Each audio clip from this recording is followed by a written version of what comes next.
All right, the principles of mercy here, we're on page 1. And again, the context here, we were looking at, I'll put the verse up here actually, let me see here. Bear with me just a second.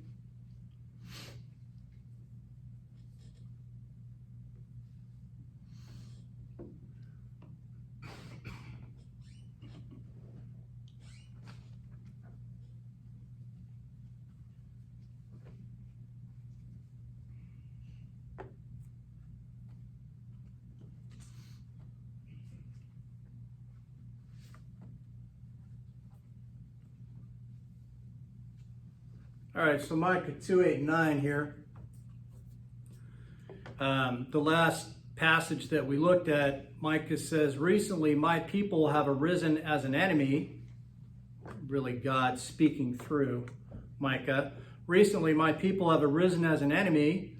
You stripped the robe off the garment from unsuspecting passers-by, from those returned from war. The women of my people you evict, each one from her pleasant house. From her children, you take my splendor forever. So we've been looking in detail where we see that Micah is, first of all, he is giving out prophecies against, we have the northern kingdom and the southern kingdom, Israel, northern kingdom, and Judah, the southern kingdom. And so here within Judah, though, which is primarily where Micah operated at this point, he has two primary factions of rivals, I guess you could say. First, you would say these were the evildoers or the robbers, very basically corrupt leadership, all right, of Judah. And then secondly, we were looking at the other faction in these rivalries involved prophets. So you have a religious faction as well, and we ascertain that through the study of basically what they said, rather than, at this point, right in this context, saying, Mike is saying, you false prophets or something like that. Actually, what you're saying is that, what they're saying is that these prophets are going head to head. So Micah, and we understood from the language, he's not alone. He has some peers. We see this in a plural use of a word. So when they're accusing Micah of something, they're saying you, but it's not just you in the singular. Like if I'm just addressing you individually, it's you in the singular. He's saying yous, you guys, so it's Micah and at least one other person. And so we understand his contemporaries too, like Hosea and others. So you have these factions facing off. And so we, in these particular passages, you have further condemnation of these powerful leaders, corrupt leaders, and the false prophets. But in verses 8 and 9, now we're back more focusing on the corrupt leaders and what they're doing here. They're acting like an invading army. An invading army frequently would come through, pillage, plunder, all these things, and obviously was very hard on the people. And, a lot of times you're treated with great brutality, which is exactly what happened later on with the Assyrians. But here, basically, you have Jews pillaging Jews. You have corrupt leadership plundering those who are innocent and to some extent powerless. And we see here the robbery, stripping off a robe by passersby, and all this, this language here is basically, we don't know how it operated, but if we read between the lines a little bit, it's not entirely impossible to say that, that these powerful leaders, they had their own, we might say like criminal gangs working. Again, back to Haiti pops to mind because we have these powerful gangs ruling Haiti in many areas. So when you think of that, right, and we understand that there's been kidnappings and killings, and you have this kind of brutality, and that's, in a sense, I'm not saying exactly like it, but in a sense it is just like what Micah was talking about. It's that kind of brutality. So if you look at this, you understand, and that this is why, one of the reasons why God is very angry with this, with these people. And he gave them many, many chances, time and time again. He sent them the prophets, but they would not listen. And basically they wanted to, they were greedy and they wanted to gain here. from this. And so here, unsuspecting passersby and those returned from war, even those, that have fought, it's kind of an interesting thing. We just had Veterans Day, but it is something that those who had fought, in this case for Israel or whatever, and they're taken advantage of. And then here, and this is very important, very significant, here in 9, the women of my people you evict. We looked at this too. This referring to the reason you would evict a woman, or not the reason, but the way that you could do this only if she was a widow. Because if there was a man there, you'd be evicting, the reference in the language would be to the man. And one of the features of the Hebrew language is if there's a man present, then it will refer to the male in this respect, both in the language and otherwise here. So, but when you look at this, so part of this is like, well, why is the focus on women? Well, because these are widows right here. And so what they had was the home of their deceased husband, in this case, each one from her pleasant house. And it's not this, we might have a lot of single women today and so forth. That is, I guess you could say, the norm in a lot of different ways. But in Israel, that is not the norm. And so that is why you can say that, infer these are widows here. And then they have the house. So the only thing the woman has at her disposal after her husband dies is the house. And these guys go in and they steal it from her. And to make matters worse, if it's a widow with children, then the children are also displaced. And here you see at the last part of the verse, from verse 9, from her children you take my splendor forever. So this inheritance, which, the house, and say if there's any property, you have to think of that as an inheritance. It's passed down from the deceased husband to the children, and that is perpetuated ideally through the generations. And that was how it was supposed to work. And God mandated that. Okay, so when that was completely interrupted here. So you have children that no longer have an inheritance that's stripped from them, so they're left with nothing. And the idea is that these individuals are very brutal and ruthless when they do this. And so that's where we stopped, and we started studying principles of mercy, because, in a sense, you could study mercilessness. When you see this in Scripture, those who are ruthless, you definitely see all that. But also, the opposite of that would be mercy. And so really for us, that's what we need to exhibit mercy. The leaders and the corrupt leaders and the prophets, they should have obviously repented, changed their thinking and approach, and, had mercy. But they didn't. And that's one of the aspects of the prophecy that God tells them, you're going to go into captivity, and really there's nothing you can do to stop it, because it had reached a point of no return. And that's important to realize here. God is a God of grace, but God being God and his attributes in essence, he is righteousness. And God is love, but he is never just love. Nor is he just righteousness, just omniscience, omnipotence. He's all these things at once, all the time. We like to think, someone's acting out of this emotion or this, or, hey, you're in a good mood today, or something like that. And that's the thing, we tend to transfer some of these observations and traits, human traits, to God. And that's a big mistake. There are there's certain terminology and certain things that we have that we can relate to God in certain ways, for instance, his eyes, they're roaming about the earth, so he sees everything. Now, does he have eyes? No, he's spirit. So, but how can we relate to that? Have you seen spirit?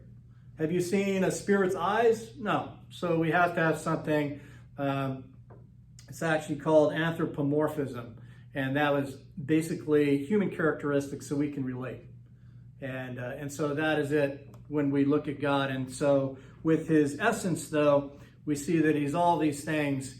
And righteousness here, when you sin at some point, and these individuals had gone past this point, ruthlessness, so that they're taking advantage of widows and their children, which we looked at, this was legislated against in the law. The law contained protections for widows, orphans, aliens in the land, and it was a serious thing. And so now God is depicted as saying, since these other individuals basically are defenseless, they don't have anyone to look out for them, God is. So now he's backing their case.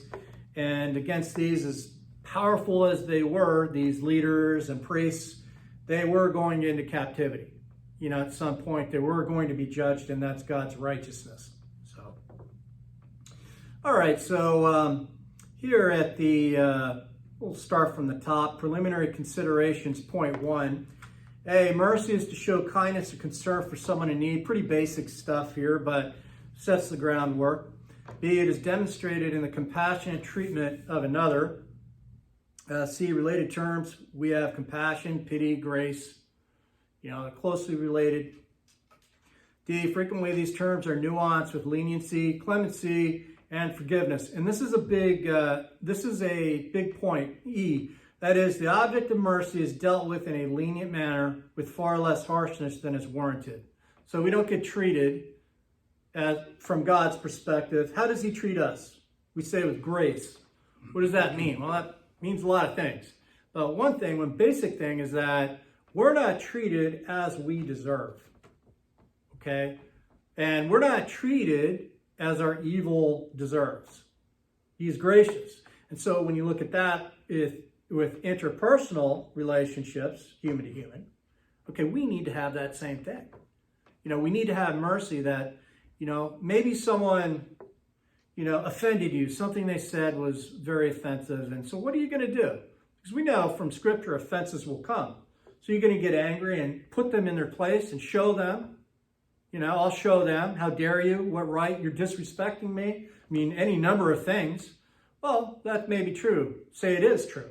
They are disrespecting you. They're very rude. There's a lack of civility, all these things. But what are you going to do? That's where Scripture comes in. You have to forgive. When offenses come, remember what Paul said, forgive as Christ forgave. And he says it's pretty strong. It's an imperative. You forgive. So that's all of us individually. It's a personal thing. You have to forgive. And because the offenses, as we looked in that context in dealing with forgiveness, they're legitimate offenses. Let's just say someone actually said something really nasty to you, very rude, and you didn't deserve it. Then that's when you think about Christ and what he had to go through. He didn't deserve any of that. He went through it. He dealt with it.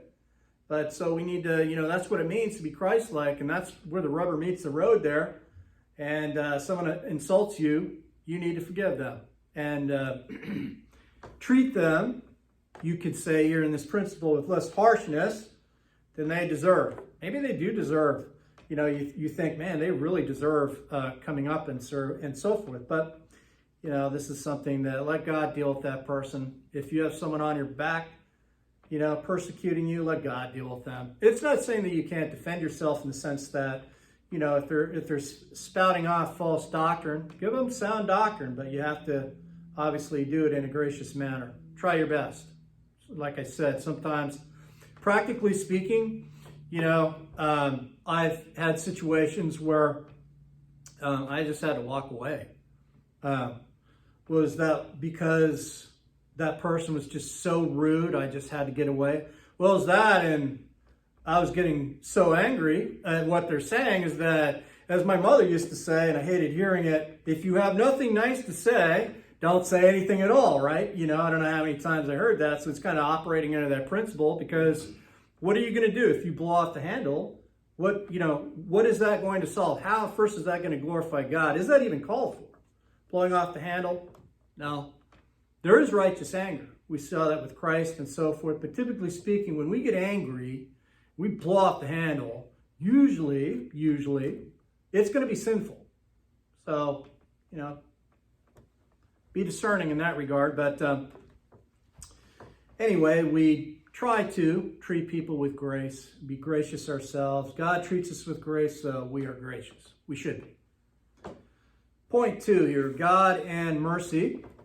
A, God the Father is a God of mercy. This is a great passage, 2 Corinthians 1:3 in our notes. Blessed be the God and Father of our Lord Jesus Christ, the Father of mercies and God of all comfort. B, mercy, kindness, and compassion are an integral part of his essence and is a manifestation of his divine love. God is love, and within this love, we can see, how does he show his love? Well, first, we understand that he gave us a son. But, on a daily basis as well, he displays mercy and kindness towards us, his children. As believers, we are now his children. Prior to saving faith, contrary to what the world would say, we're all God's children. We are not all God's children, okay? As believers, we are adopted. This is a whole other doctrine, too, in the New Testament. It's pretty cool because I'm adopted. So I relate to this. I'm adopted by God into the family. And what this means, too, when you look in the New Testament, it doesn't mean I'm some second-rate child. Like I have, 4 sisters, and, they're by natural birth there, but we're adopted. My brother and I, we were twins. We are twins. This is something that we understood. We never were made to feel like somehow we're, a little less. We're not legit or slightly less legit than our sisters. We are embraced with full love. And as a matter of fact, that's an interesting thing. I talk about my mother. And, we used to ask as kids, what does it mean? What's this adoption? You're young. You don't really, what is all this? And she just, rather than getting, prolonged, first of all, we wouldn't have sat still, but she just said, it just means you're loved. And so I remember, my brother and I were like, oh, yeah, okay, whatever, all right. And, we ran off and played and stuff like that. But I have had a lot of time to reflect through the years. And it's a great explanation, first of all. But with God, especially when you look at this with God, what does that mean? It means a lot of things, but really it does mean he loves us. And this agape love, which needs further definition as well. But it is great to reflect on, and the fact that, he is manifesting it towards us every day. And so anyway, here in our notes, so an integral part of his essence, manifestation of divine love, compassion, kindness, mercy. C, God exercises his prerogative to show mercy to whomever he chooses. And, when you do look at one of the characteristics of God, he is sovereign. What does this mean? Well, he calls the shots, and in all mankind, and he is over all. So his authority extends to all things at all times, regardless, without exception. You could say the one thing, in a sense, in a theological sense, that he doesn't enforce his authority, in a sense, is that your choice, our choice, as human beings, we have the ability to choose.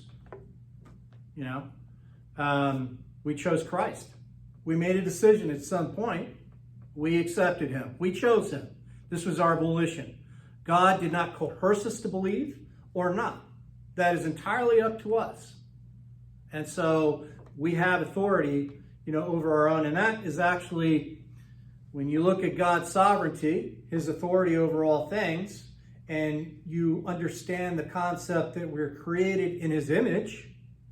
Okay, it's not physical, obviously, but certain attributes and characteristics of God we possess, not as God, but is a similar, lesser version. So he has sovereignty, right?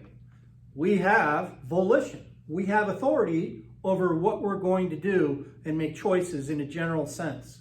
So that's not a one-to-one correspondence, but that is, the word is interesting in the image of God. The image is not a bright HD image, one-to-one. It is a shadow image. So it's related to God's sovereignty in a very imperfect sense, of course, but we have authority in our own human existence to make choices. So that's how we relate to that.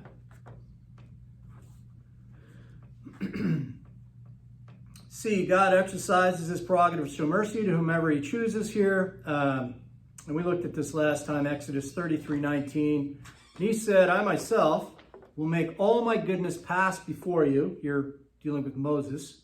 And will proclaim the name of the Lord before you, and I will be gracious to whom I will be gracious, and will show compassion on whom I show compassion. Now, D, his mercy is never whimsical or capricious. I mean, you might say from that passage, or you might think, well, is he just being like, he's going to do whatever he wants to do? Kind of a, like we think, well, I'm just going to do whatever I'm going to do. We kind of say that in a cynical way, like whatever I want. Like there's sometimes no bearing. It could be good, it could be bad, but it's whatever I want to do. I'm a law unto myself. So it's kind of more of a cynical human reaction. The thing is, if you look at God and you understand this, God being God, he's absolutely righteous. He's perfect in all these things. So he will show grace and he'll show compassion on who he wants to. And it will be done perfectly, never cynically, whimsically, capriciously, or anything like that. He will do this. 1 Chronicles 21:13, turn there.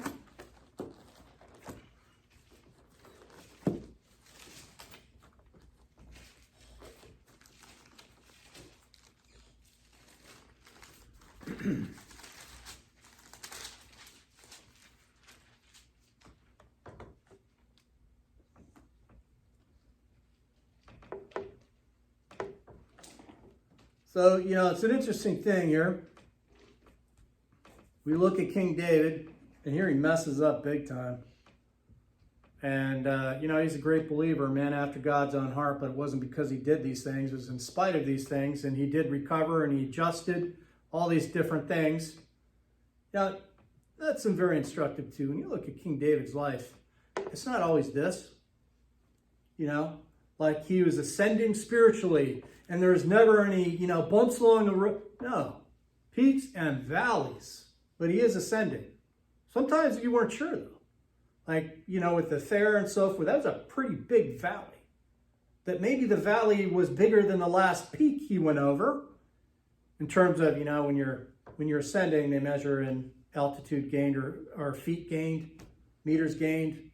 So you have, like, I like to bike, right? So a lot of times you can tell the tough nature of a course or not by elevation of feet gained in climbing and also descending.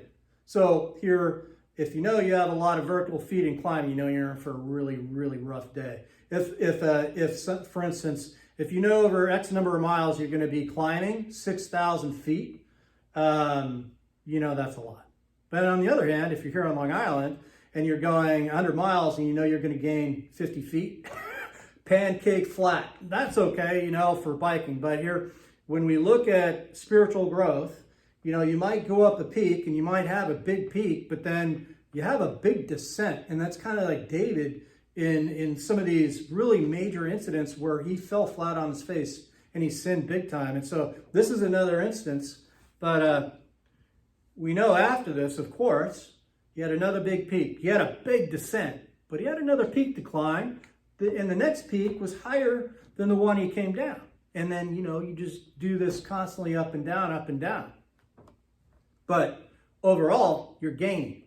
Kind of like you feel that is the way it is sometimes. Sometimes you can be firing on all cylinders as a believer, and you feel everything is in order. You think, oh, I'm doing okay. And then bang, something happens. Or over a period of time, maybe we get complacent. Maybe we get lazy. All right, and we start shirking certain things we shouldn't shirk. And now we're on the descent.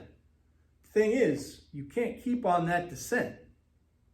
That doesn't stop. That's another thing too. Whether you're going up, right, takes a lot of effort climbing up. If you ever watch those climbing shows with Everest, and a lot of effort. And actually, when you're going down, it actually presents challenges too. But the descent, in the spiritual life, it doesn't stop unless you stop it, or God will stop it.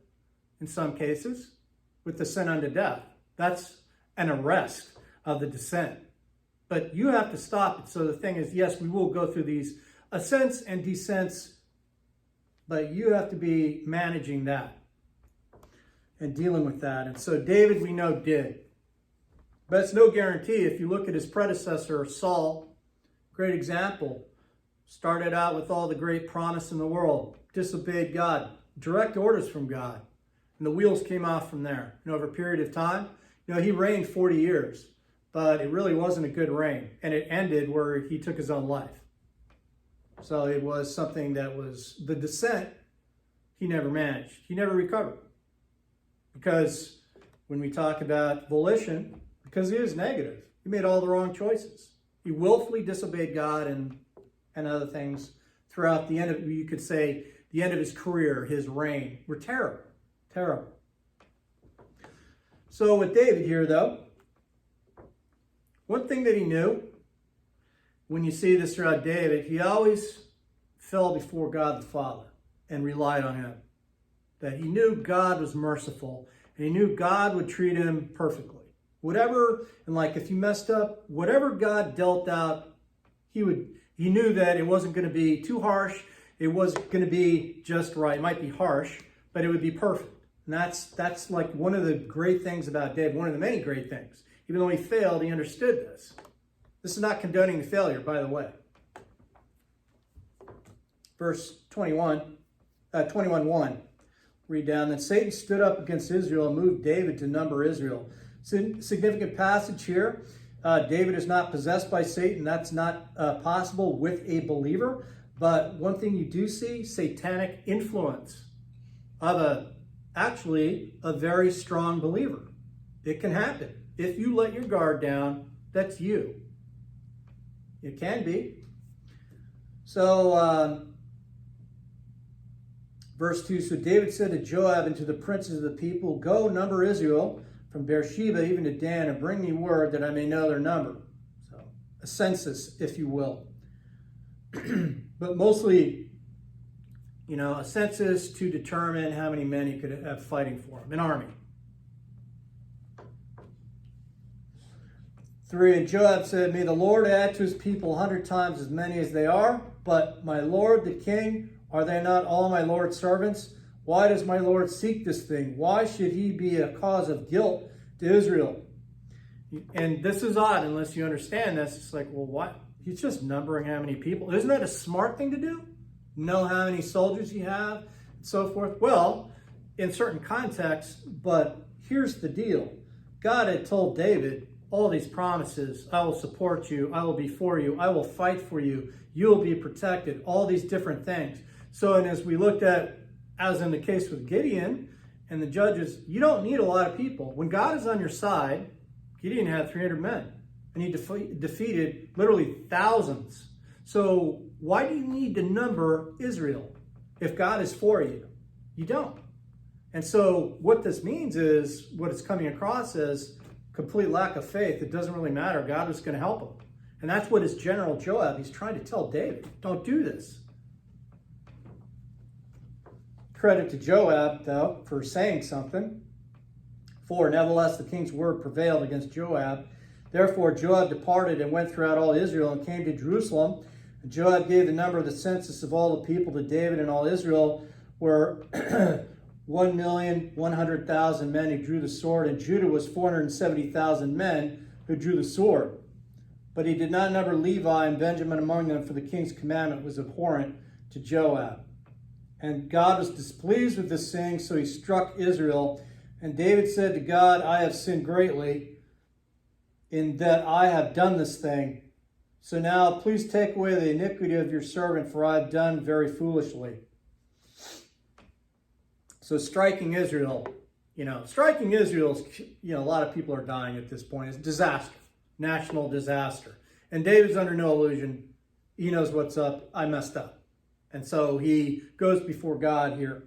The Lord spoke to Gad, verse 9, David's seer, saying, go and speak to David, saying, thus says the Lord, I offer you 3 things. Choose for yourself one of them, that I might do it to you. As I've mentioned, this is the ultimate multiple choice. You get to pick.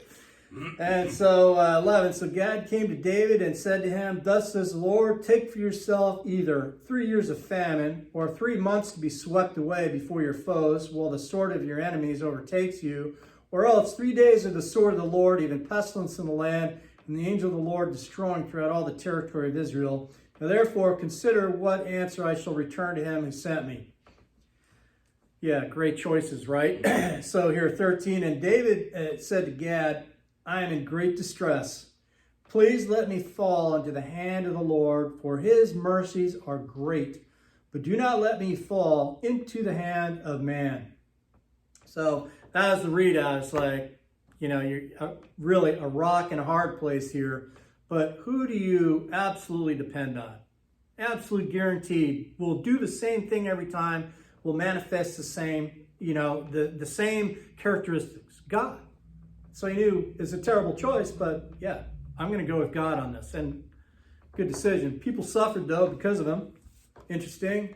You have a leader that messes up, and other people suffer here, but he's held accountable for this.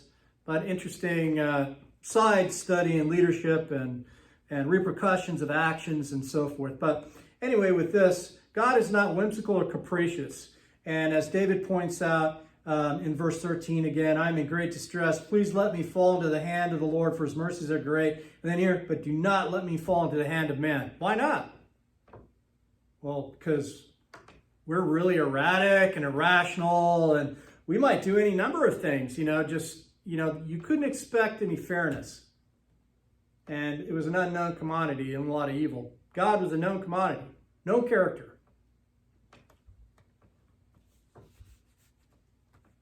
So it's never whimsical or capricious. All right, actually, we're going to stop right here. We will take a break and come back at 11. And just to remind you, we're celebrating the Lord's table today. And after which we will set up a table here and have a Lord's table lunch. You're welcome to stay there. But anyway, we will reconvene at 11 o'clock.